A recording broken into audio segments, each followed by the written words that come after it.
All right, first off, we got our cantaloupe. It's starting to do pretty good. We planted it late. The first few we planted, they were actually Kahari melons, and they didn't do too hot. So I pulled them up, and we went back with the tried and true old honey rock. And that's always been a good melon. It's actually only like the second time I've ever grown them. But they're holding on pretty good. They'll start producing some fruit soon. That's a little strawberry plant we've got. As you can see, this is our honey rock. They still got a long way to go. They're not even got any netting on the melons yet. So they're still a couple weeks out. Then as you get over here, here's our watermelon. These are some heirloom seeds we planted. I try to plant them every year because they just do really good. But you'll have like one melon out of 20 that'll be this dark green color, and then the rest of them are usually pea green. So, and you can see the little star on there. But I call these a desert star because they're kind of like a moon and star hybrid, cross-pollinated, whatever you want to call it. But they're looking pretty stout. They still got a long way to go though. That melon right there, I'm guessing it'll be a 40-pound watermelon because it's still got probably 3 weeks to go. And I just hope the rain holds off a little bit. When the fruit are like that, you want a little rain on them, but as they get bigger, you don't want your watermelons to get an abundance of rain every day when they have a lot of big fruit on the vine, because they will not be sweet. Watermelons are always sweeter in drier conditions. I don't know why that is, but it's true. I guess the rain just kind of dilutes them down. Then we've got some crookneck squash plants. They've done pretty good. Had some beetles on this one, but I sprayed them down and took care of them. These are some volunteer tomato plants. This one is a volunteer. This one, I don't even know what kind it is, but it's got some pretty fruit.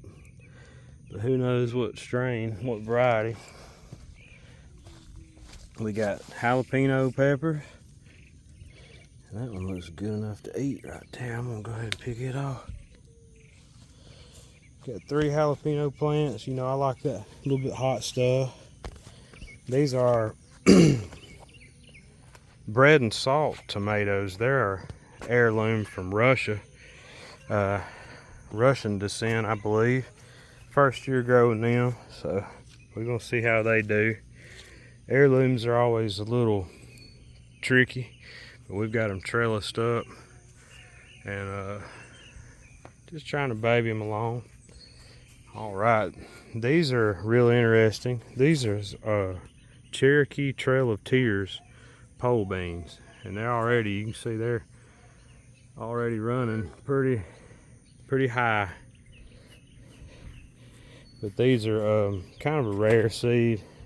You can still get them, but I actually haven't planted them in 4 or 5 years. They're starting to bloom a little bit, and before too long we'll have some beans on there. And then in between them I put some cave beans. These beans were actually found in a cave like 1,500 years ago, and they were in a clay pot, and they preserved them. And I ended up getting a few of those from Baker Creek. These are some determinate tomato plants.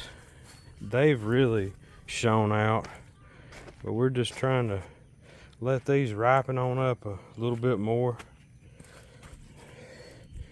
But they're actually a hybrid, I believe, and that is the BHN 589. Have no idea what that stands for. I still don't. 2 months later. Those are Cubanelle sweet peppers. Wonderful pepper. They get pretty big. They triple in size of that, and they're really good for frying, sauteing, anything you want to do. Like I said, the tomato plants have done real well so far. They're loaded down, but just got to get a few ripe ones going. This is the suyo cucumber. It's an Asian cucumber plant. It's doing really nicely. We pick about 10 a day off of it, and as you can see, they just loaded down with cucumbers. But I've started watering these in the evening. Uh-oh, there's one hid out down there. Yeah, you just get loads of these a day, man.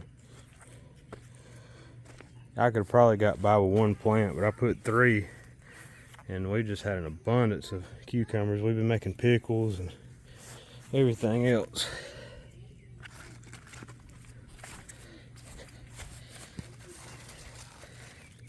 But that's called suyo, S-U-Y-O. Those are some of the best cucumbers for this region. They stand up in the heat really nicely, and they just put on loads of cucumbers, man. I ain't gonna lie. Like, I checked these this morning, and these were like half the size. I come home, apparently they're just happy to see me. So then you got a few more heirloom indeterminate tomatoes. I think those are pink brandywine. They've got the potato leaf on them. And then last but not least, I think these are the Dr. Watch's yellow tomatoes. And like I said, they're real late to the game, but they're starting to spruce on up. But that's our update.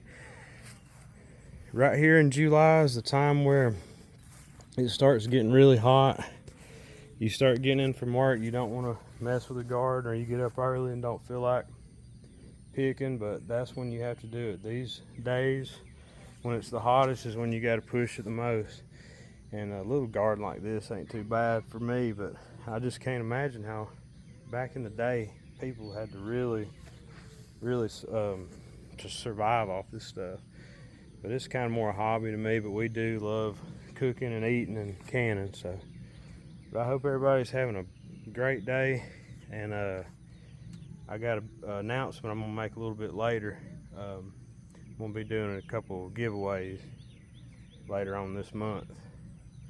But hope everybody stays cool, stays well, has a good one. Peace.